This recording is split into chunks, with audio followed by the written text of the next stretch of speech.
A parte ligada ao legislativo, os delegados de polícia, são as maiores entidades. Então, essa união é que vai fazer nós revermos muita coisa que está acontecendo em termos do Estado de São Paulo. Porque até então, todas as mazelas que existem aqui, elas são atribuídas ao servidor público. Sempre o servidor público é o grande culpado de tudo que acontece no país.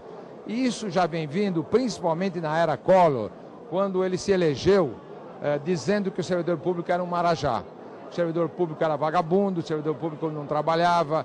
E isto, a população ficou impregnada dessas imagens. E a população, em geral, ela vê o servidor como alguém, assim, que não faz nada. Então nós temos que mudar essa imagem, nós temos que mostrar para a sociedade como um todo que nós somos parceiros da população. E só não fazemos mais porque não nos dão condições de fazer. Isso acontece nas áreas de saúde, de educação, de segurança e aqui na magistratura, porque quantos e quantos processos estão parados porque não dão condições para os juízes trabalharem. O juiz não tem a sua informatização, o juiz não tem os seus auxiliares diretos, o juiz não tem mais varas que podiam funcionar. Então tem que haver uma seriedade maior na distribuição dos recursos, e isso nós queremos, junto com a PAMAG, junto com outras entidades, realmente reforçar isso e fazer com que isso seja respeitado. Nós temos uma força e essa força não está sendo realmente colocada à disposição da comunidade. Se nós nos unirmos, eu tenho certeza que isso vai começar a melhorar. Doutor Tutílio, em relação às reformas constitucionais, como que o funcionalismo reagiu, em especial à Previdência? Nossa, olha, você me faz uma pergunta que me reporta exatamente a uma grande guerra, eu chamaria entre aspas de guerra, que aconteceu lá no Congresso, porque infelizmente não houve o diálogo necessário. O governo montou uma reforma da Previdência ilusória, montou uma reforma da Previdência que na verdade era contra o servidor público. Nós tivemos depois da proposta encaminhada, fomos conversar com o ministro Berzoini, que nos iludiu, que nos mentiu, dizendo que ia colocar técnicos à nossa disposição para poder debater o assunto, nunca colocou, apesar de nós termos perguntado muitas vezes para ele, e isso fez com que a reforma fosse atabalhoada, fosse contra o servidor público, e, na verdade, passamos muito tempo em Brasília, comentando com deputados, com senadores, mas eles nos davam realmente razão daquilo que nós queríamos colocar, mas no fim, infelizmente, votaram contra. Por que votaram contra? Hoje nós sabemos, porque houve um mensalão. Na verdade, os votos foram comprados. Hoje está claro para nós que exatamente na época de eleição, de votação, o dinheiro saía das contas bancárias e exatamente nessa época os deputados recebiam, isso está provado, está mais do que provado. A CPI está mostrando isso e só não vê quem não quer. Quer dizer, foi uma reforma que não agiu de uma forma merecida para o servidor público, porque destruiu um pouco mais a imagem do servidor. E hoje nós fizemos o quê?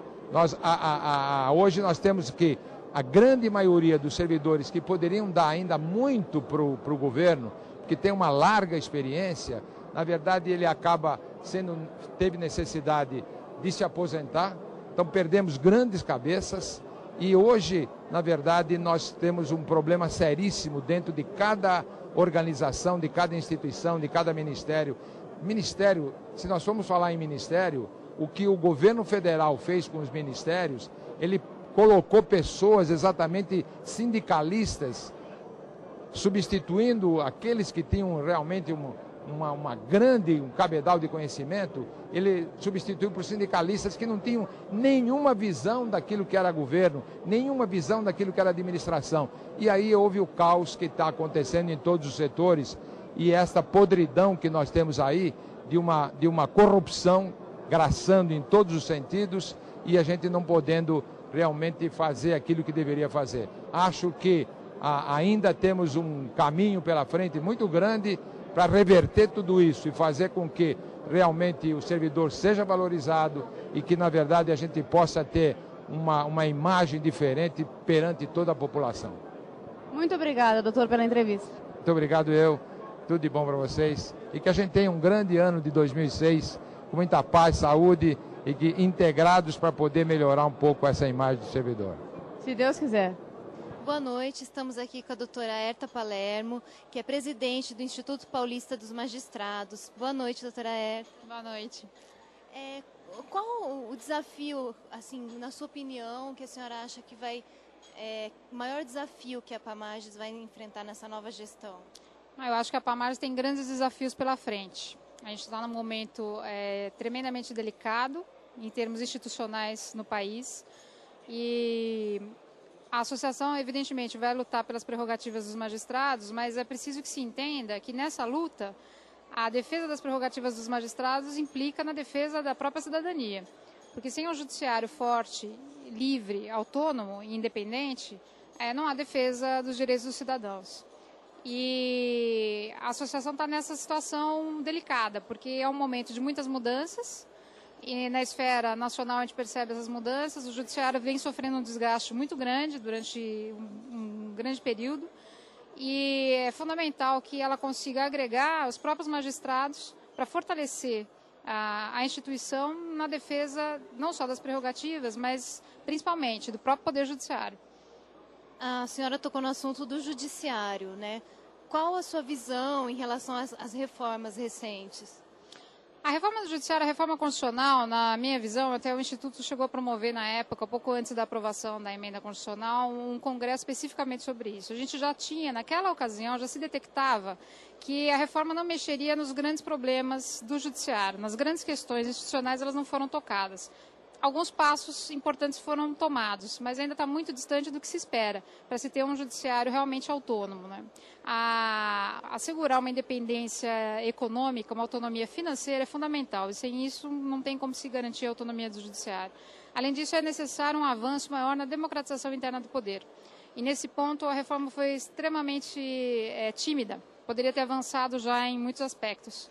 Ainda assim, alguns pontos, como por exemplo a alteração da forma de indicação do órgão especial por metade da composição pela eleição, já significa um progresso, mas o ideal seria que essa eleição envolvesse todos os magistrados, não apenas os desembargadores. Como a senhora analisa a atuação da Justiça, especificamente no estado de São Paulo? Acho que todos os juízes têm conhecimento, têm consciência de que a Justiça está muito distante do que se gostaria, a nossa Justiça ela é muito lenta. Há muitas deficiências, nós estamos com grandes deficiências de funcionários, deficiências de estrutura, e essas deficiências têm que ser atacadas. Muitas medidas foram tomadas pela gestão anterior, eu acredito que agora nessa gestão do presidente Celso Limonge vamos dar grandes passos também, acredito que temos grandes avanços, porque há uma perfeita consciência dos pontos que têm que ser atacados. Sem uma reforma processual, também não acredito que se chegue a grandes avanços em termos de celeridade da justiça.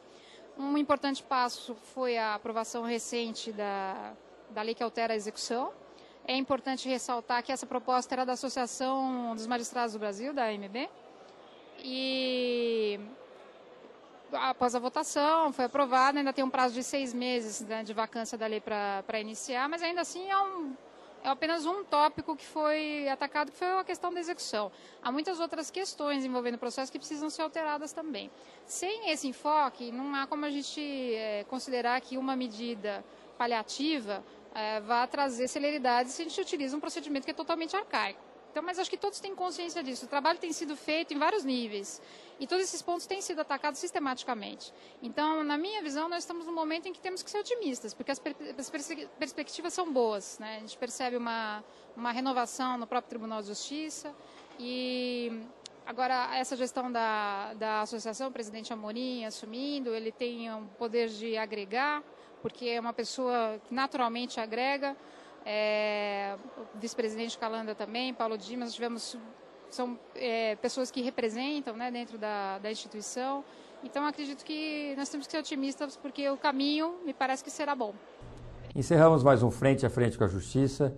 Tenham todos uma ótima semana e até o próximo programa.